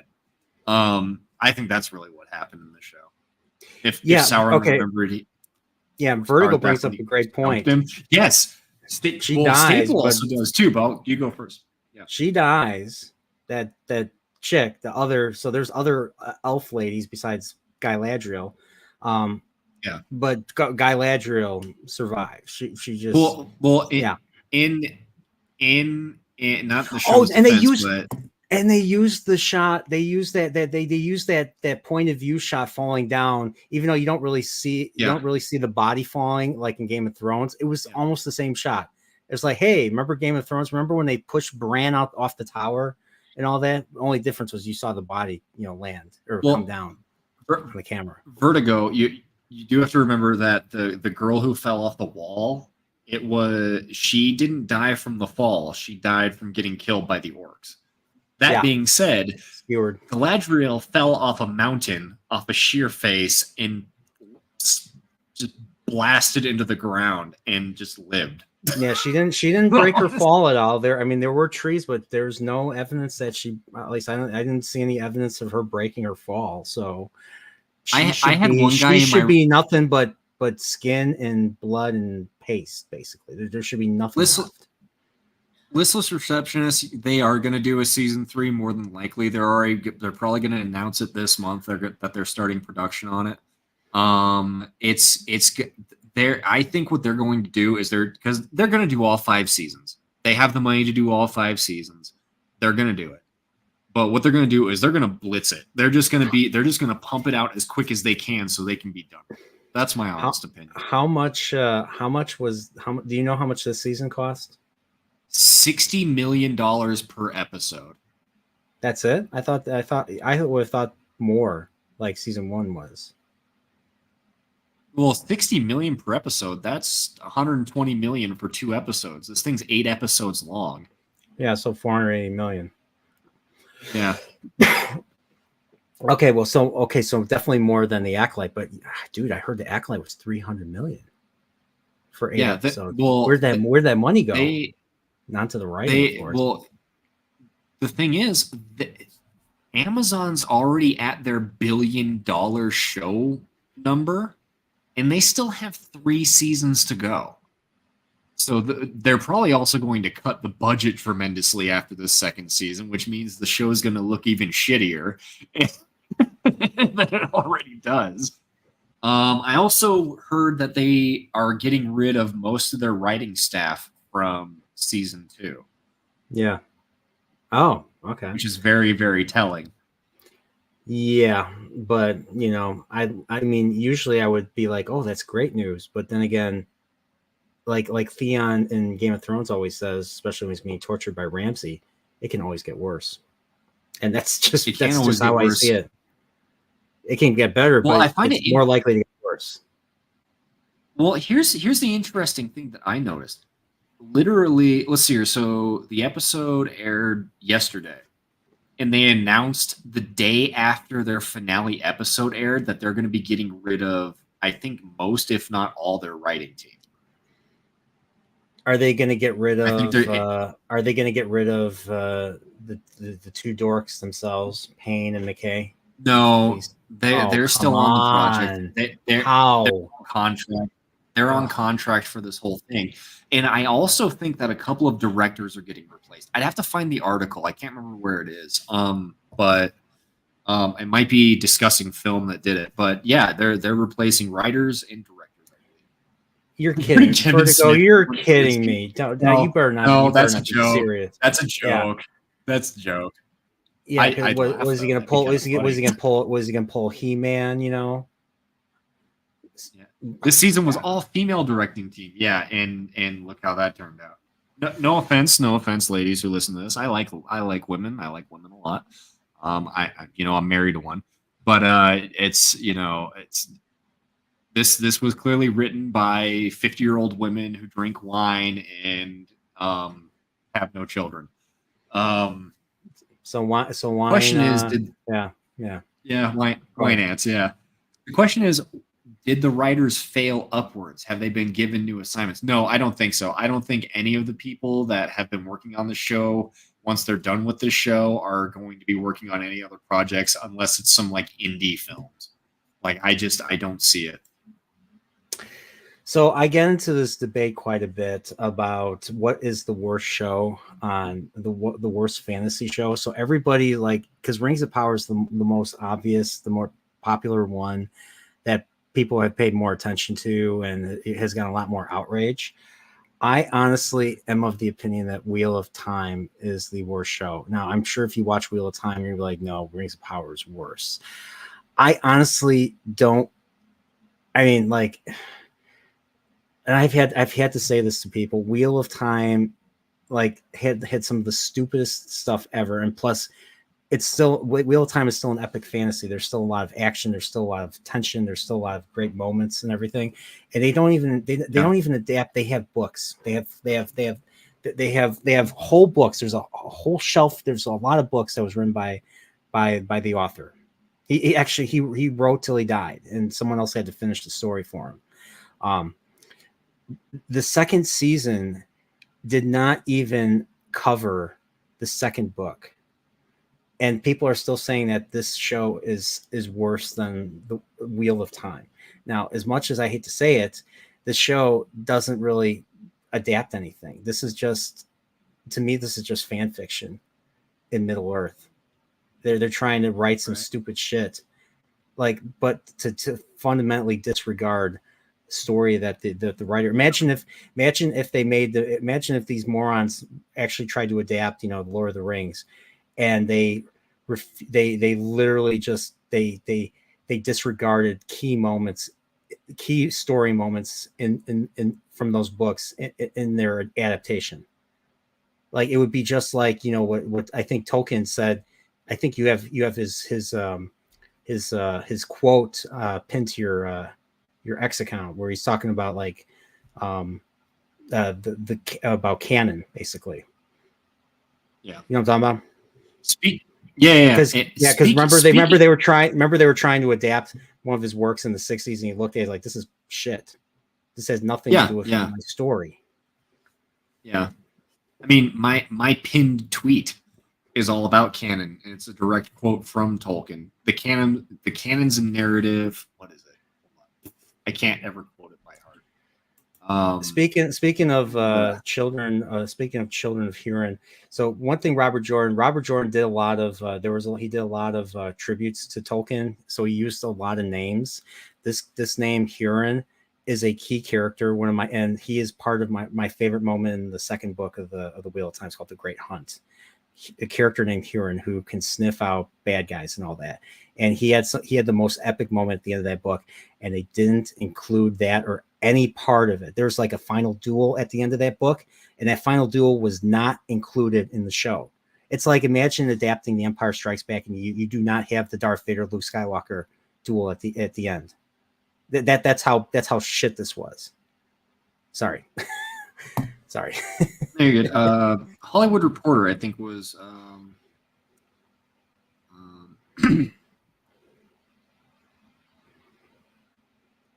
let's see here, but the news likely to be announced this month. I'm just trying to find where it's saying them doing their manipulative BS with the numbers. Here's what's going to happen. Give it 2 months. There's going to be some leaker, some inside person who's going to leak the actual numbers, and they're going to be even worse than season 1 was. And then Amazon's going to be embarrassed again. Mm-hmm. Okay. Here it is. So Payne and McKay, who also have multi-year deals, have assembled their 3rd season writers' room.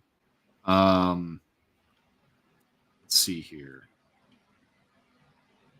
And it has a list of names.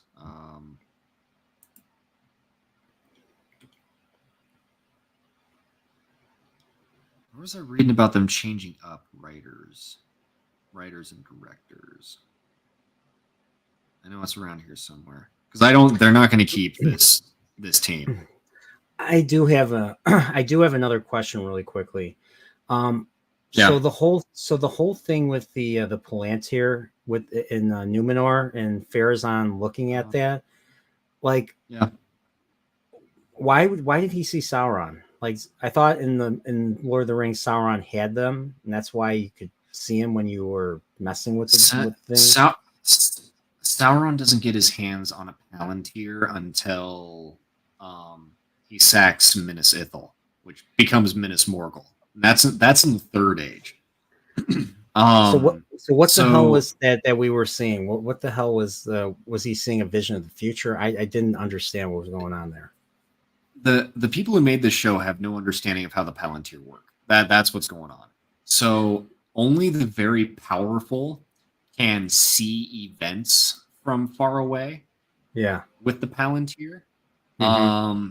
Other than that, it's mainly a communication device, because the Palantirs are all linked to one another.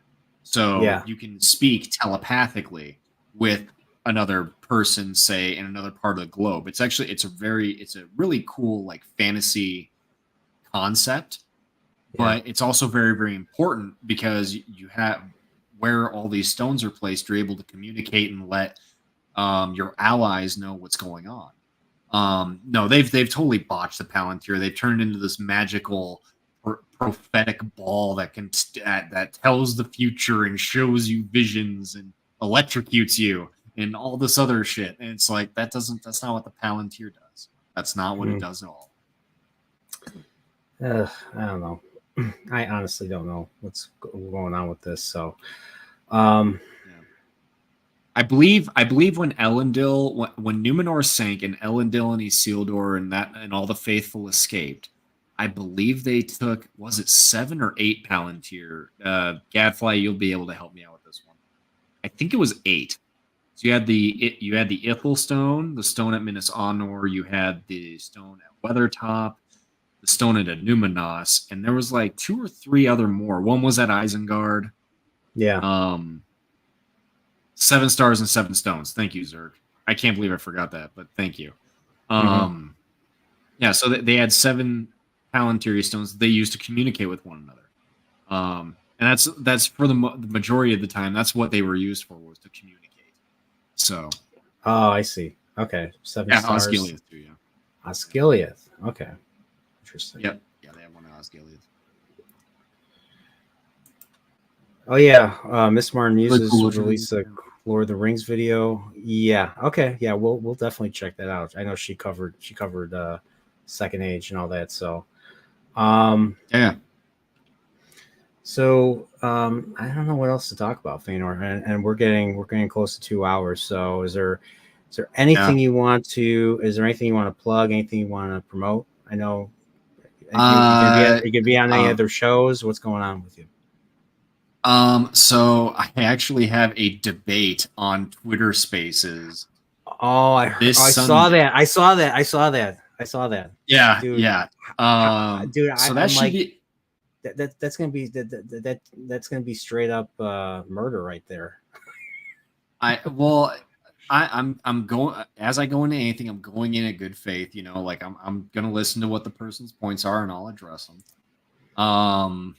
We'll see how it goes. You know, hopefully the one thing I'm hoping is that it doesn't devolve. That's the one thing I'm kind of concerned about, because, you know, a lot of times, like, you know, especially with people who are in like the chat of those things, they might type something and get somebody riled up and, like, you know, whatever. I'm just hoping it just stays chill and we just have a nice conversation.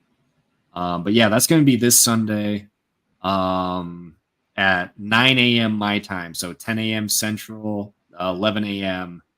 Eastern. Bright and early, we're going to be doing this debate. Oh boy. Oh no. And but other than that, follow me on Twitter at Lost History 9, the High King FEANOR, Alpha Chat of Middle Earth. And then hopefully I'm going to be doing my best by the beginning or middle of next week to have some fresh, brand new, spicy, shiny content on my YouTube channel. So stay tuned for that. Yeah, nice. Yeah. It's been a while since you posted anything. So by the way, I do need to watch some more Wuja films. So for those that don't know, FEANOR manipulated me, bullied me into watching Wuja films. Manipulated you? I'm being okay. You guys know what I mean, right? I started watching Wuja films because of FEANOR, especially our last Chillporeal. Definitely check that out. Type in Chillporeal, then FEANOR and Chillporeal. Definitely watch our 4.5 hour nerd. We're just nerding it out. Well, at least FEANOR was really nerding it out. I was asking a whole bunch of Middle Earth questions, and you enjoyed that one, right? Didn't you? Of course you did. Of course I did. Of course I did. So I enjoy all the streams I'm on, man. I love talking to people, man. Love talking to you. Love talking to everybody. Like, you know, it's fun. So, so definitely check that out. And same here. If you're new here, definitely consider. I mean, I talk a whole wide. I'm not a Lord of the Rings channel. I will talk about Lord of the Rings with certain people because I like Lord of the Rings. I might make a video on it someday. But I cover a whole bunch of things, mostly nerd stuff. That's why where Nerdporeal comes from. So definitely, hit the subscribe button. And if you like the content, you like this, consider being a member. The Nerdporeal Continuum, and of course I stole that from Star Trek, the Q Continuum, and all that. Dude, I hate those Star Trek actors so fucking much, dude. Oh my gosh. Yeah. The more I learn about their political leanings, I'm just like, California, go the fuck away. Just get out. Get out. Just break off like in Escape from LA and just go hang out in your own little space on the Pacific or something. So Right. but yeah, definitely Star Trek Star Trek's definitely a big thing on my channel. So that and video nerd, the Nintendo stuff too. So where was I getting at? I don't even remember where I was getting at. So definitely. And if you're on X, definitely follow me. It's at Nerdporeal. So just Nerdporeal by itself, no numbers and all that. So so for me, I'll be doing I've been working on a 2001 A Space Odyssey video retrospective for months now, and I haven't gotten any further than I did before, so because I've just been lazy. But I've been doing a lot of streams. So Chillporeal is every week. I usually bring a different guest on. We talk about something that's within this guest's wheelhouse, like FEANOR, for instance. I mean, I'd love to talk Star Trek with you, FEANOR, but I don't think you know anything about Star Trek. I know the tiny bit from what I watched with the wife. Like, it's not like she's definitely more into Star Trek. So if we do a Star Trek thing, I might have to include her in it. So I wouldn't talk about Star Trek. So with FEANOR, I would be talking mainly Lord of the Rings or something in the fantasy. But for FEANOR, I would definitely mainly there's enough Tolkien stuff to talk about and to basically be its own stream, it'd be its own conversation. So right. But like I usually bring different people on. They have different conversations. I talk about a whole range of things, not just nerd stuff. Sometimes I talk about history. I think one time I talked about politics. We actually talked a little bit about politics. So yeah, it gets pretty crazy. I try to do the Joe Rogan, Lex Friedman approach. I mean, I'm nowhere near as intellectual as Lex Friedman. I'm nowhere near as popular as Joe Rogan by try. And I need to have the podcast system right now. So just using StreamYard, which is getting more and more expensive. I want to eventually level up in that regard. But I do that, and because it's Halloween time, I do the serial horror chat, which is something that I came up with. I have an intro for it. I will share the intro for it in during the outro. And I'm going to be having our mutual friend and FEANOR, you know him pretty well, Dread Roberts. We're going to be talking The Grudge. Yep. I've never seen The Grudge. Ooh, cool. We're going to be talking about The Grudge tomorrow. So definitely tune in. It's going to be spooky 10 p.m. Central. So it's going to be late at night. And I had Words of Paradise, Leon Idol last week, and we were talking about Reanimated. And that movie was so violent and there was not much to talk about. So we ended up talking about Mary Shelley's Frankenstein, which was what it heavily was inspired from, because it's a Lovecraft type of story, and it basically stole from Mary Shelley's Frankenstein. So definitely check that out. And there's like 60 other Chillporeal episodes I've done so far. So with a whole lot of esteemed guests, all my guests I consider friends. So FEANOR, I consider FEANOR a friend too. So, but yeah, man, I consider you a friend too, buddy. One of these days we gotta meet up. Met a whole bunch of people. Oh yeah, for sure. All awesome people. Like the people I've met so far, all awesome people. So, I actually love doing that. So one of these days we'll have to meet up. And so everybody, definitely subscribe to FEANOR. Actually, I'm sure FEANOR, you brought everybody on yourself, but subscribe to FEANOR's YouTube channel. And subscribe to mine if you like these type of streams. Do it. Subscribe to the Nerdporeal. Be Nerdporealized. Okay, that's what you got to do. There is a hashtag Be Nerdporeal out there somewhere. I think there's a shirt, a hashtag Be Nerdporeal shirt. So so all right, but so everybody take care, stay Nerdporeal. FEANOR, thank you for being here. Chat, thank you for being here.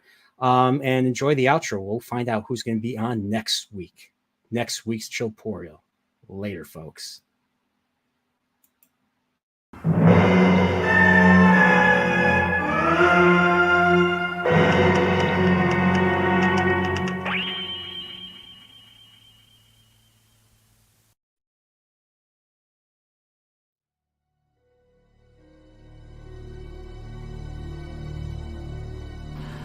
We are approaching that time of year again. A time of great exhilaration, a time of great pleasure, a time of great fear. The darker sides of all crave that latter delight from themselves, but even more so, from others. To satiate that hunger, our dark selves take interest in entertainment from tales of the macabre that appeal to our deepest fears as only mortals face. The only way to achieve this is to begin the dark ritual where Bryant, the Chillporeal life form himself, and a special guest will discuss a particular tale during this season to ward off pure evil, as well as to entertain and to educate. Proceed at your own peril to the third season of the Serial Horror Chat.